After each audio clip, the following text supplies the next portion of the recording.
Semoga baik dan selalu dalam lindungan Allah SWT.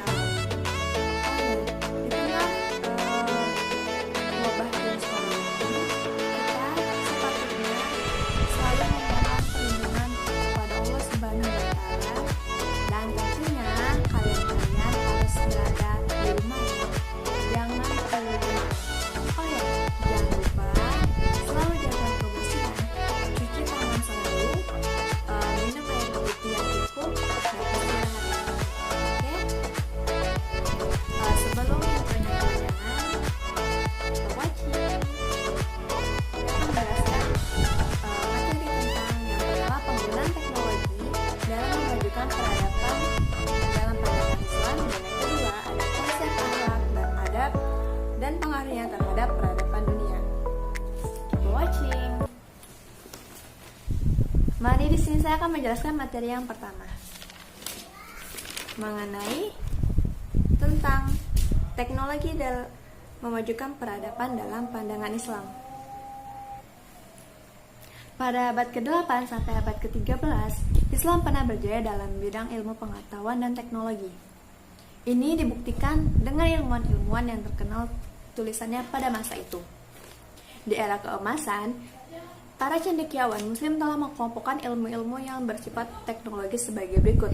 Ada ilmu jenis bangunan, ilmu tentang optik, ilmu pembakaran cermin, ilmu tentang pusat gravitasi, ilmu pengukuran dan pemetaan, ilmu tentang sungai dan kanal, ilmu jembatan, dan ilmu tentang mesin-mesin militer, dan lain-lain.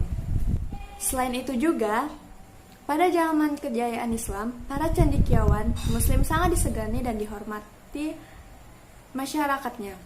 Bahkan mereka diberi gelar muhandis. Muhandis adalah kata dari bahasa Arab yang artinya kurang lebih seperti engineer atau insinyur. Dengan adanya hal tersebut, membuktikan bahwa perkembangan teknologi bukan merupakan hal yang baru dalam dunia Islam. Demikian pula, ajaran Islam tidak akan pernah bertentangan dengan teori-teori pemikiran yang modern, teratur, dan lurus, dan analisa yang teliti dan objektif. Dalam pandangan Islam, menurut asalnya, segala sesuatu itu adalah mubah, termasuk segala apa yang disajikan oleh berbagai peradaban, baik yang lama ataupun yang baru. Semua itu, sebagaimana diajarkan oleh Islam, tidak ada yang hukumnya haram kecuali jika terdapat nas atau dalil yang jelas. Kemajuan teknologi yang begitu pesat telah memasyaratkan produk-produk teknologi canggih seperti radio, televisi, handphone, laptop, notebook, komputer, dan barang-barang mewah lainnya, serta menawarkan aneka jenis hiburan bagi tiap orang tua, kaum muda, maupun anak-anak. Dalam Islam sendiri, Al-Quran tidak pernah mengekang umatnya untuk maju dan modern. Justru Islam sangat mendukung kemajuan umatnya untuk melakukan penelitian dan bereksperimen dalam bidang apapun, termasuk dalam bidang teknologi. Termasuk saya sebagai mahasiswa teknologi hasil pertanian. Bagi Islam, teknologi merupakan bagian dari ayat-ayat Allah yang perlu kita gali dan kita cari kebenarannya.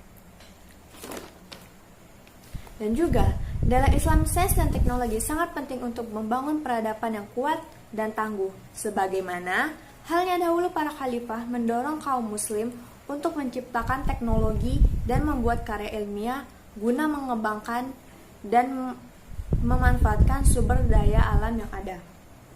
Seperti kita ketahui, ilmuwan Islam seperti Al-Khawarizmi, ahli matematika, Ibnu Firnas, konseptor pesawat terbang, lalu kemudian ada Jabir bin Hayyan, bapak kimia, dan masih banyak lagi.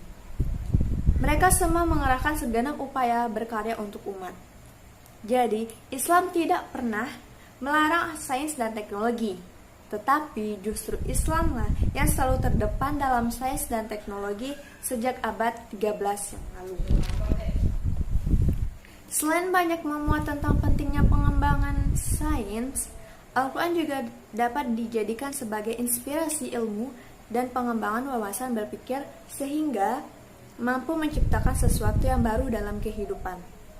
Hanya saja, Untuk menemukan hal tersebut, dibutuhkan kemampuan untuk menggalinya secara lebih dalam, agar potensi alamiah yang diberikan Allah Subhanahu wa Ta'ala dapat memberikan kemaslahatan sepenuhnya bagi keselarasan alam dan manusia.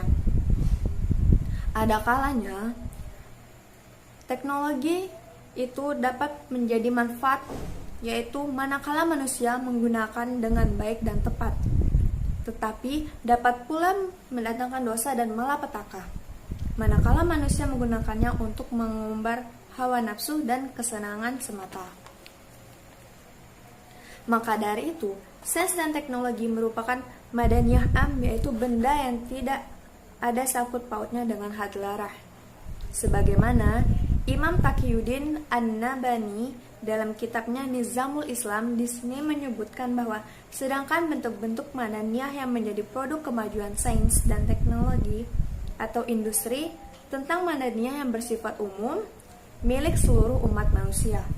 Madaniyah itu sendiri merupakan bentuk fisik berupa benda yang terindra dan digunakan dalam kehidupan yang meliputi seluruh aktivitas kehidupan. Maka dengan hal ini dijelaskanlah atau jelaslah kehidupan yang jelaslah sudah bahwa produk dan sains teknologi dalam pandangan Islam boleh atau mubah. Selanjutnya saya akan membahas ke materi yang kedua, yaitu mengenai dengan konsep akhlak dan adab dan pengaruhnya terhadap peradaban manusia. Adab itu sendiri, menurut Al-Attas secara etimologi atau bahasa, adab berasal dari bahasa Arab, yaitu ad-dabayu, ad-dabiyu, ta'dib, yang telah diterjemahkan oleh Al-Attas sebagai mendidik atau pendidikan. Dalam kamus Al-Munjid dan Al-Kautsar, adab dikaitkan dengan akhlak yang memiliki arti budi pekerti, perangai, tingkah laku, atau tabiat yang sesuai dengan nilai-nilai agama Islam.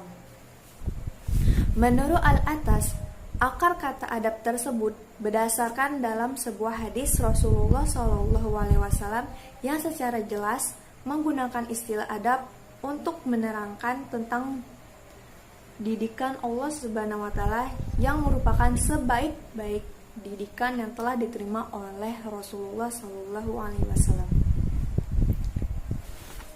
Kemudian, bagaimana dengan pengertian akhlak?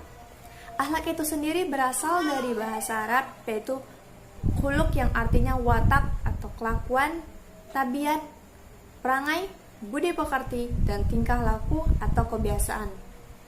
Akhlak dalam Islam dikaitkan sebagai perangai atau tingkah laku yang ada dalam diri seseorang yang telah melekat dan dilakukan serta dipertahankan secara terus-menerus. Para ahli membagi akhlak ini menjadi dua macam. Yang pertama, ada akhlak mahmudah atau akhlak yang terpuji.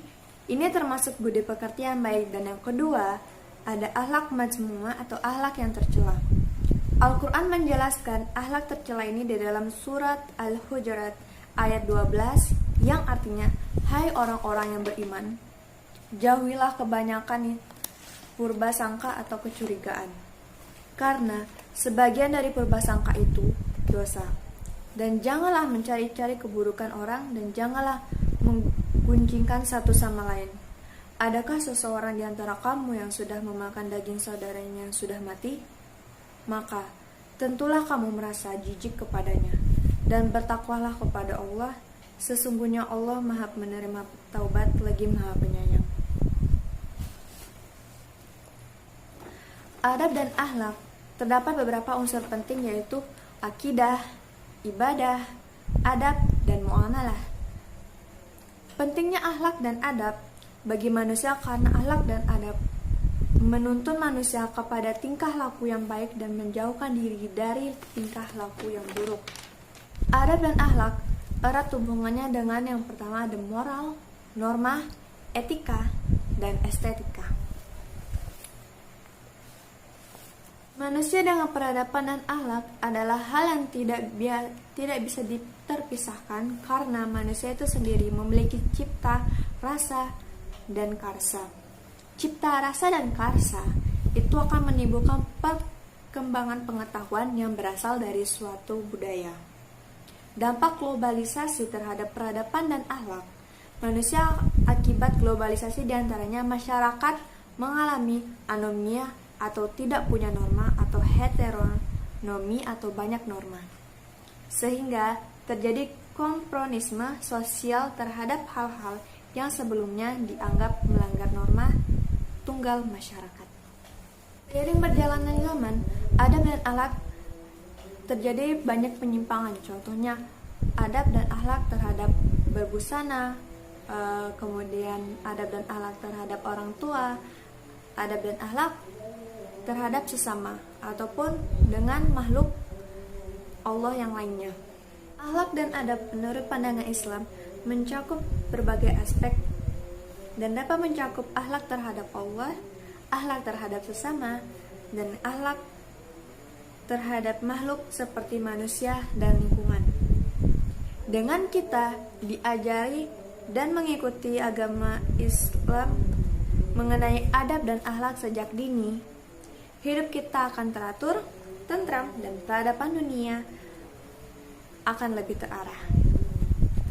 Mungkin itu saja yang dapat saya jelaskan mengenai dua materi itu. Lebih dan kurangnya saya mohon maaf karena segala kesempurnaan hanya milik Allah Subhanahu wa taala. Terima kasih telah menonton. Sampai jumpa. Wabillahi taufiq wal hidayah. Wassalamualaikum warahmatullahi wabarakatuh. See you.